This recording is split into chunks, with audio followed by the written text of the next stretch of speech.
last night in the village was cold and gloomy, as if nature itself was preparing for something ominous.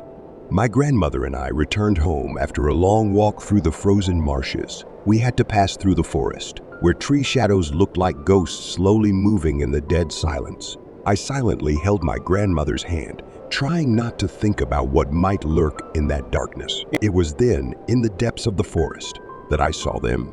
Red eyes gleaming in the darkness like a pair of bloody moons shining in the light of the flashlight. My heart froze and blood ran cold in my veins. I couldn't move, like a stone statue, frozen in anticipation of my fate. This shadow was tall, hairy, with a thick coat of fur, like a menacing werewolf, venturing out of its confines in the woods.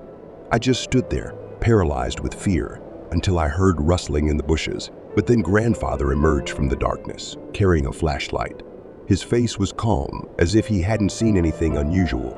He took me by the hand and led me home, as if nothing had happened. The night passed in eerie tension.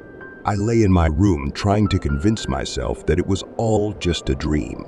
But then I heard sounds from the forest, as if something heavy was moving through the frozen ground. I covered my face with the blanket, but the terrifying sounds continued, calling out to my innermost fear. And then I saw them again, the red eyes flickering through the darkness.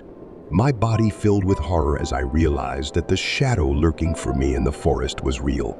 It was here, outside my window, ready to invade my life and destroy everything dear to me. I screamed, and grandfather and grandmother heard my cry.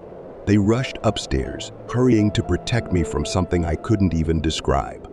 They took me to their basement, where we remained, clinging to each other in fear and helplessness. When morning came, the shadow disappeared, as if dissolved into the air, leaving only traces of its presence.